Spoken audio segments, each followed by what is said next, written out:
products that are going to be used in potentially explosive atmospheres, I mean, that's a very technically defined place. National Electric Code, NFPA, they have a whole section in those tomes. I mean, they're big books on like the National Electric Code, and it will go over what spaces you classify and how you classify them. You classify them by the risk of an explosion or a risk of a fire in a certain area. Like inside of a gasoline tank, the explosive atmosphere is always present. So that is classified as a more difficult place to put electrical equipment and instrumentation. The gas station, when you pull up to put fuel in your car, that's actually a classified area right around that fuel pump, because you've got gasoline that could spill and does all the time. So you could have a fire, and it routinely happens. It's not as easy to ignite as it would be inside of a tank full of an explosive vapor, but still, there is some danger there. That's why you see the warning signs about static electricity, and don't use your cell phone while you're filling the tank with gas, because the cell phone could generate a spark that would ignite the vapors. So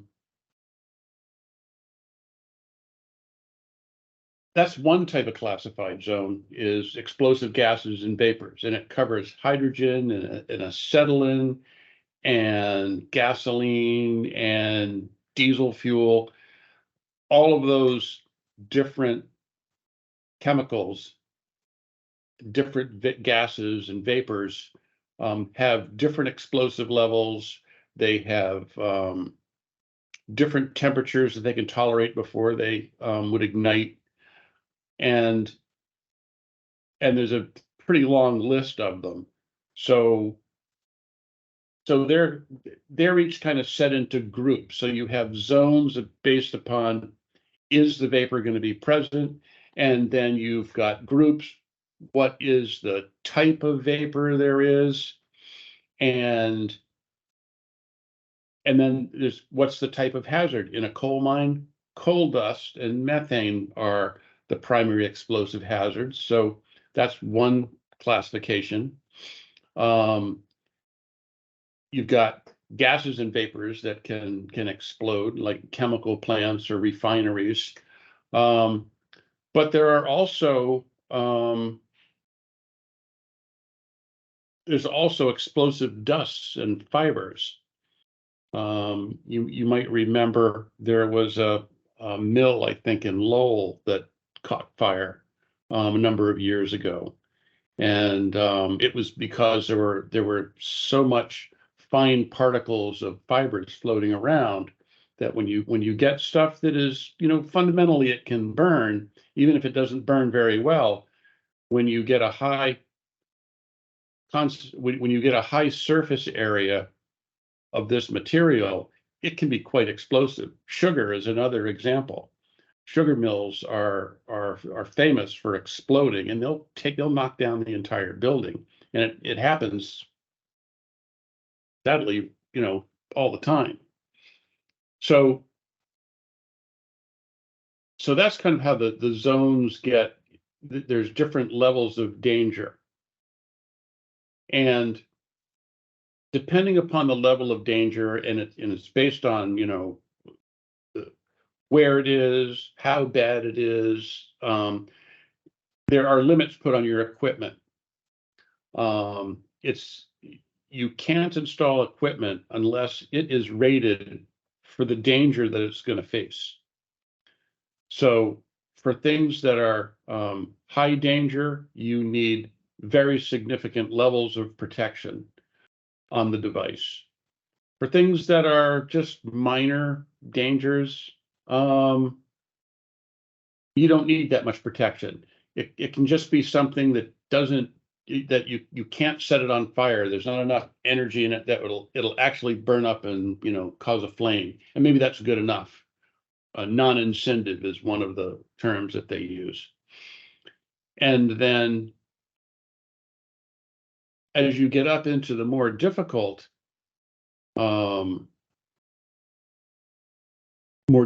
areas to protect, your means of protection gets more and more onerous on the design of the product. Some things can go into purged and pressurized enclosures, so you're always pumping fresh air in there, which means that the explosive atmosphere can't get into the cabinet. And you can have electrical equipment in there that maybe it'll even generate a spark, but since you're keeping the atmosphere away, it isn't going to cause an explosion. Similarly, you can use, there's one means of protection, which is oil immersion. I've never used that. You take the electrical parts and you put them basically under in a pool of oil. So the oil keeps the explosive atmosphere away and helps cool the components. And I think I use the term oil as probably some non-flammable, liquid that will get in there. We haven't used that means of protection, but we've used potting compound, which is a solid block that you encase electronics in so that the atmosphere can't get to the components. And that has its own set of challenges. How do you keep the components cool? Is there a thermally conductive potting compound that will help cool the components too? And generally it doesn't work as well as just having them in the free air, but that is a possibility. And then you get to the tightest specifications, which is called intrinsic safety. And there's even different grades of intrinsic safety, A, B, and C.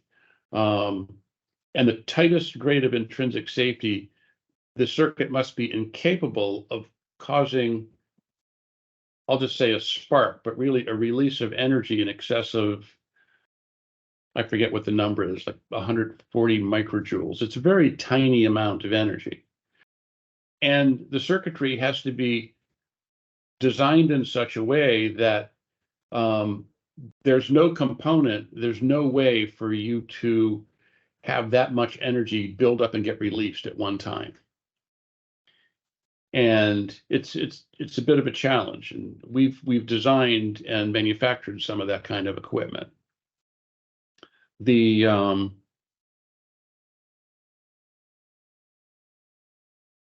That level of redundancy adds a huge amount of cost to the product. When you have, let's say, a Zener diode that's clamping a voltage at a certain voltage, because that limits the amount of energy that can be stored in a capacitor, you have to have 3 independent devices that are infallibly connected to that voltage node to prevent the voltage from building up on that node.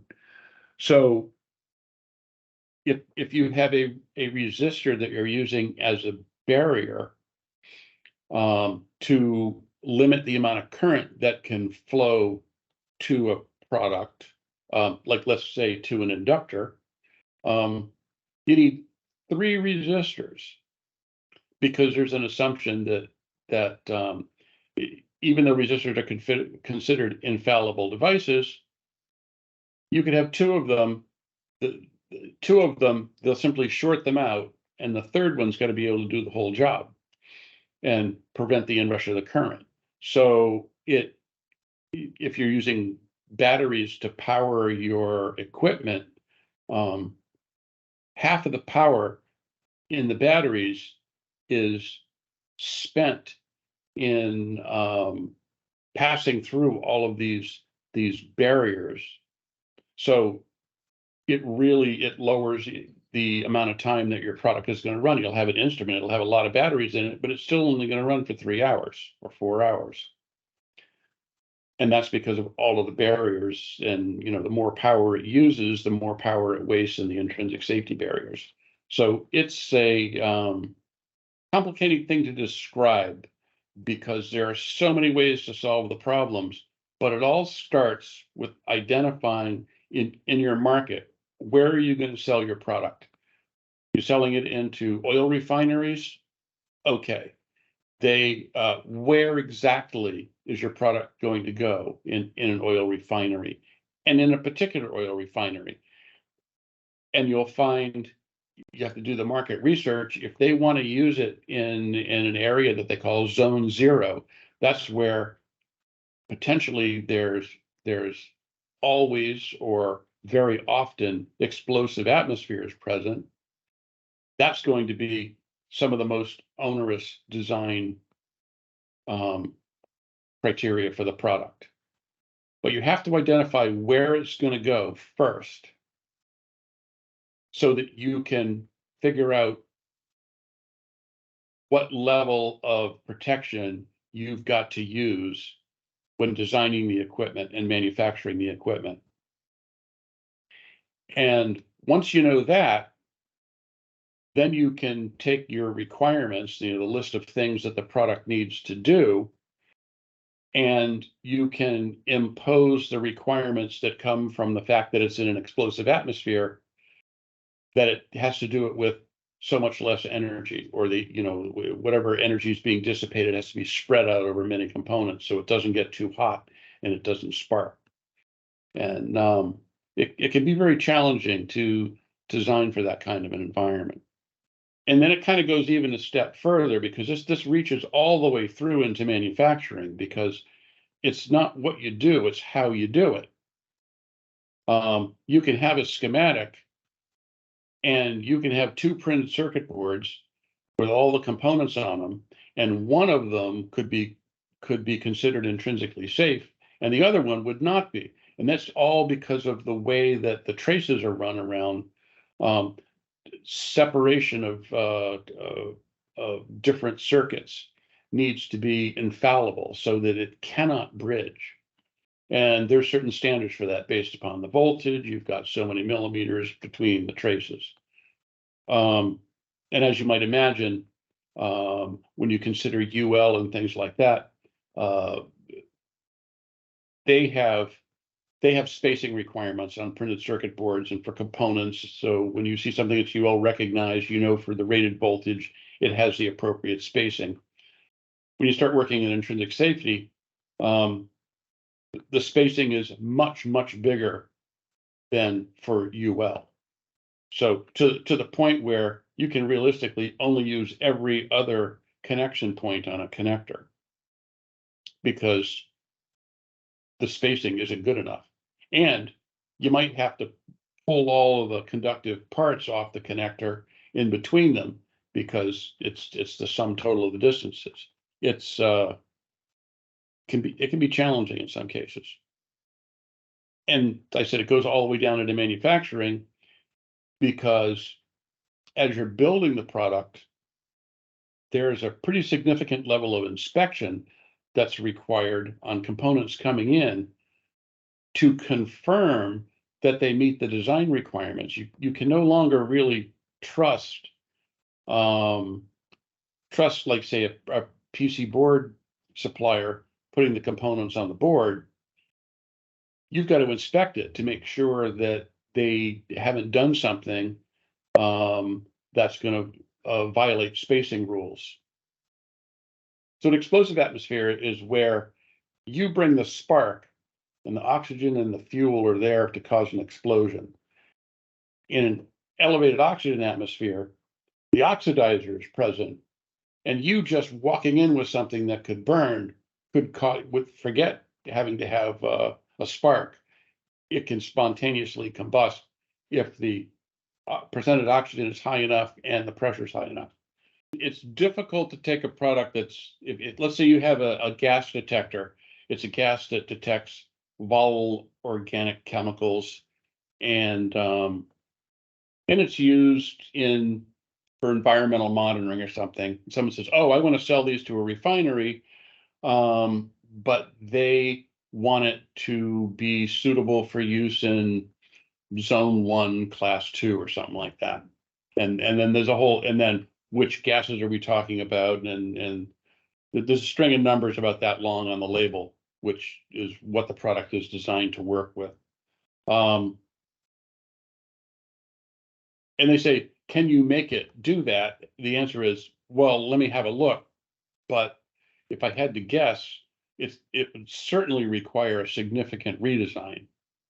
It's much easier, of course, it's much easier to know the requirements before you start a design project than to have something so significant as a requirement that it work in an explosive atmosphere be put on after you've already done the design work. Yeah, I would say that the explosive atmosphere, the constraints that are imposed on the design are so deeply embedded, so low in the core pieces of it. There needs to be a lot of thought and a lot of consideration about the environment to shift after the fact. Obviously, anything can be done, but you got to give a lot of thought to that to expand the scope to where something in an explosive atmosphere can be used. It's not something that you can really tack on design requirements at the end. There has to be a much more holistic approach to how you design for it. You can get lucky, and maybe the requirements of where it's got to go aren't that difficult, and all you need to do is make a couple small modifications.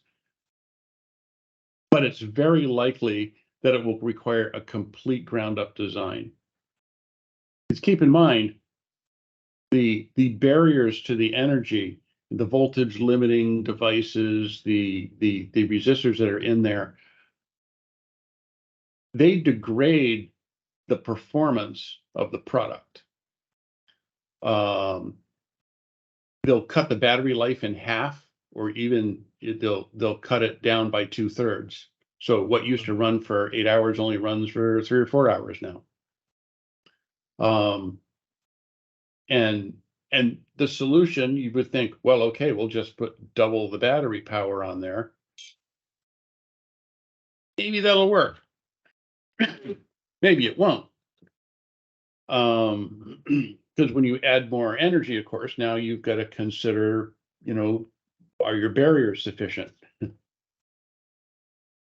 And now maybe you've got to increase them. So it's a race. It's like with an airplane.